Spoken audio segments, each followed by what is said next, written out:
Okay, just a really super quick amendment to the Russian non-combat moves. I completely forgot about this, but I meant to move the Russian transport and destroyer from C-Zone 26 to C-Zone 25 to join the American fleet. So that's just a final move for the Russians in their turn.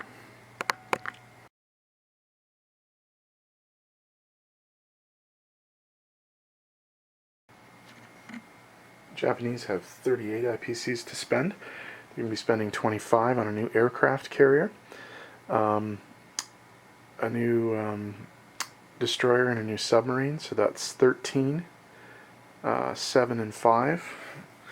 And then 13 IPCs on a tank, a mechanized infantry, and a regular infantry. They will be declaring a series of attacks. First and foremost, a walk-in from Yenisei to Avenkiyski with the artillery piece there. They will be doing a walk-in to Manchuria with the tank from Johol. And they will be doing 2 amphibious landings. One of the transports from C-Zone 19 is going to pick up 1 infantry and 1 artillery and attack Korea. And the other 2 transports from 19 are going to pick up 2 infantry and 2 artillery and attack Amur in C-Zone 5 there. In China, we will be attacking the British artillery pieces in Anhui and Kiangsi. And we're coming in with 1 mechanized infantry, 2 fighters, and 2 TAC bombers into Anhui. And then 1 mechanized infantry, 1 TAC bomber, and 2 fighters into Kiangsi. Down in the southern part, in the islands, we're going to be doing the following. The submarine from C-Zone 41 is going to come and kill the Aussie transport ship in C-Zone 36. And then we will be splitting up our forces in Borneo. The 1 transport will take an artillery piece and take Java, and the other transport will take an infantry and take Celebes. We've saved the best for last. We will be attacking the American Navy in C-Zone 25. And we're coming in with the 2 strategic bombers from C-Zone, or from Japan, and then from C-Zone 6, both carriers with all the planes, the battleship, 3 cruisers, 1 destroyer, and 2 submarines. So we're going to come into that mess there. So we'll see what happens. That's going to be whether or not the Japanese can sort of clear out the Pacific and the American threat in the Pacific. So we'll see how that works. So let's roll some dice.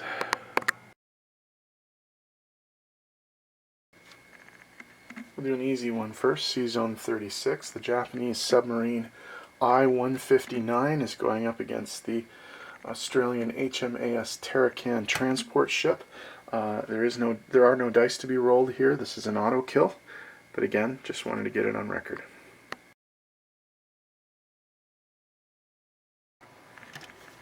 Battle for Anhui. 1 mechanized infantry, 2 fighters, 2 TAC bombers. So that's 2 3s, 2 4s, and a 1. Easy kill. And the British do get to defend. And no casualties for the Japanese. They take the territory with no problem.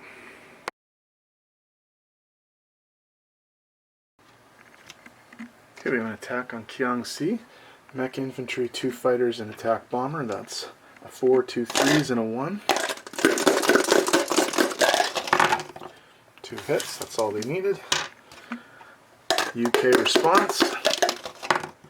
Hit, so they do not take the territory because they're going to lose, obviously, the fast mover.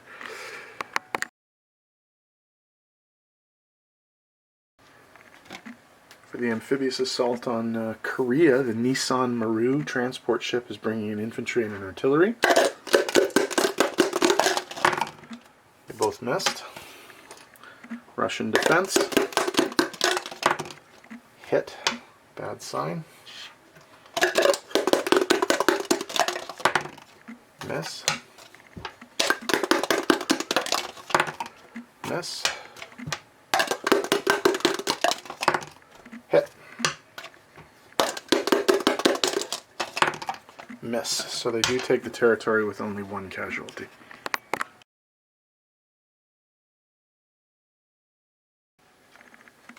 Okay, for the attack on Amur, we have the merchant ship Nana Maru with an infantry and an artillery, and the Osaka Maru with an infantry and an artillery. Oops, I forgot to put the dice out. So that's 4 2s versus 2 2s in defense. So 4 2s, here we go. 2 hits, that's the battle. And no hits, so Japan takes the territory with no casualties.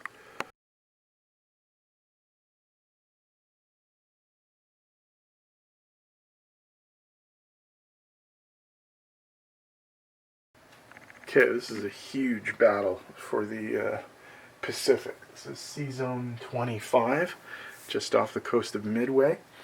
The Japanese are coming in with 2 strategic bombers, the Congo battleship, 3 cruisers, the Tone, the Ashigara, and the Furutaka.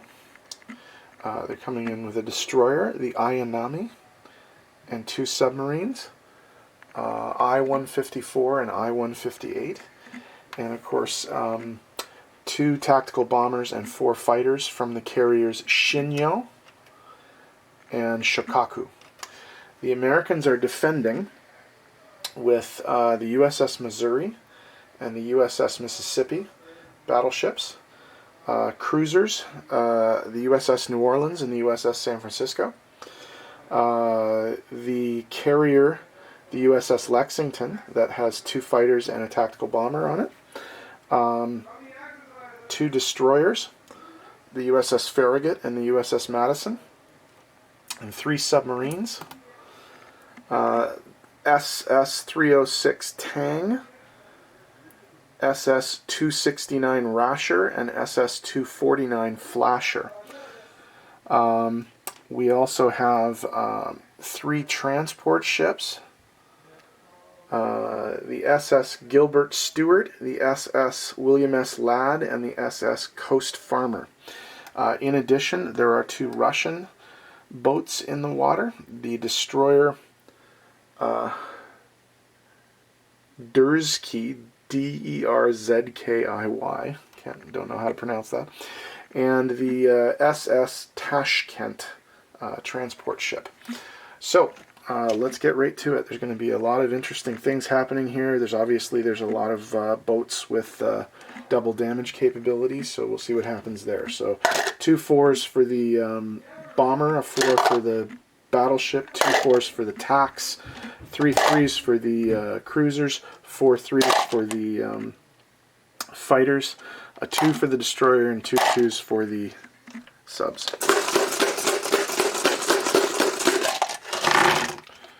One, 2, 3, 4, 5, 6, 7 hits. So what we're going to do right off the bat is damage everything that can be damaged. So damage, damage, and damage. That's 3 hits. We'll get rid of the subs, 4, 5, 6, and we'll get rid of the Russian destroyer for 7. Okay. I think this is pretty much a to the death for the Japanese. Okay, so 2 4s for the fighters, 2 4s for the battleship, a 3 for the attack bomber, 2 3s for the cruiser, a 2 for the carrier, 2 2s for the destroyers, a 2 for the Russian destroyer, and then 3 1s for the subs. 1, 2, 3, 4, 5, 6, 7. Okay, so we're going to kill both carriers, that's 4. And then we'll go 5, 6 for the subs. And then we'll damage, actually we'll keep 1 sub, no we won't. 5, 6 for the subs, and then we'll damage the battleship for 7. Okay, so that's how that's going to work. Alright, so what do we take away? We take away one of these and the 3 ones, and that's what they get to roll. And we take away for these guys just 2 2s for the subs. Okay, roll again. Here we go. Now, we have killed both carriers, so we are going to have to basically take all the planes as casualties. Because they're all dead. Wow. 1, 2, 3, 4, 5, 6, 7, 8, 9. 1, 2, 3, 4, 5, 6, 7, 8, 9. So that's everything except for one battleship.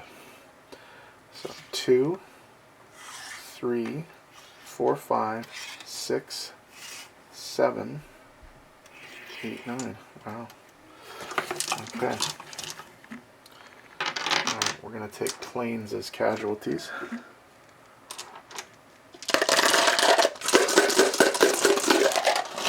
Because they're all going to die anyway. 2, 4, 5. That's all the fighters. And one of the tactical bombers. Okay, so all that's left is one of those. And we have 1, 2, 3, 4. And one of these. So that's what's left. Dead. Okay, let's see. Well, it actually doesn't matter because the TAC bomber's going to die anyway. So even though it missed, the TAC bomber has to die because there's no place for it to land. So it's dead even though this guy missed. So, wow, that was quite an epic battle. So the Japanese have a fairly considerable navy left in the water around C-Zone 25, and the entire American Pacific Fleet has been destroyed. Well, with the exception of the destroyer off the coast of San Francisco. Okay, that's it.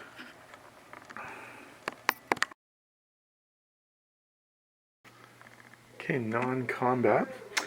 The planes in the Anhui attack are going to land back in Kiangsu. The planes in the Kiangsi attack are going to land in C-Zone 6 on the new carrier that's going to be built there. The 2 strategic bombers will land back in Japan.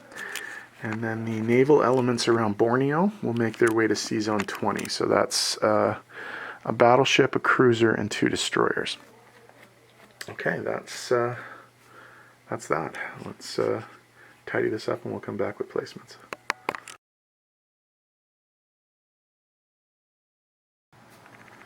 Okay, placement of new units. The new aircraft carrier is going to be placed in C-Zone 6 with the planes.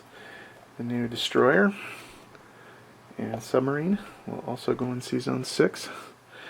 And then in Kiangsu, we're going to place our new tank, our new mechanized infantry, and our new regular infantry. Okay, in terms of money, from the Russians, we're going to take 1, 2, 3, 4, 5. So we'll fix the Russian income and the Japanese income. 5. Russians are at 39, they're going to go to 34. 28, they're going to go to 33. From the Chinese, they're going to take 3 for Manchuria and 1 for Anhui. So that's 4. So 33 to 37. And then 17 to 13 for the Chinese. And finally, down in the South Pacific there, we're going to take 4 away from the Aussies and 3 away from the Dutch. So 4 from the Aussies. Aussies are here, 15, they're going to go to 11. Dutch now have literally 0. So that was 7 to add, so that's 44. Okay. So The Japanese collect 44 IPCs this turn. Let's do a disposition of forces for the Japanese. In Evenki Ski, they have 1 artillery. In Amur, they have 2 infantry and 2 artillery. In C-Zone 5, they have 2 transports. In Manchuria, they have a tank. In Korea, they have an artillery. In C-Zone 6, they have a transport, a fully loaded supercarrier with 2 fighters and a tactical bomber, a destroyer, and a submarine. In Japan, they have 2 infantry, 1 artillery, 3 anti-aircraft, plus 2 strategic bombers. In C-Zone 25, they have 3 cruisers, a destroyer, and a damaged battleship. In Anhui, they have 1 mechanized infantry. In Kiangsu, they have 1 mechanized infantry, 2 tanks, and 1 infantry, along with 2 fighters and 2 tactical bombers. In C-Zone 20, convoying the British in Kwangtung, we have a battleship, a cruiser, and 2 destroyers.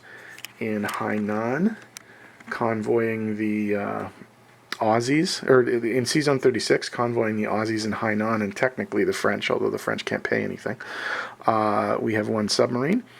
In C-Zone 42, we have a transport ship, and on Java we have an artillery piece. In C-Zone 44, we have a transport ship, and on Celebes we have an infantry. The only guys left are the infantry and what is that? Anti-aircraft gun on the Carolines. Okay, so Japan had a remarkably productive and successful turn. The Americans have to respond. They have to figure out a way to not die, basically, because Japan now all of a sudden owns the North Pacific. South Pacific, not quite. I mean, the Aussies are down there and are going to be able to do some stuff, but we'll see what happens. Okay, that's Japan turn 6 in the books.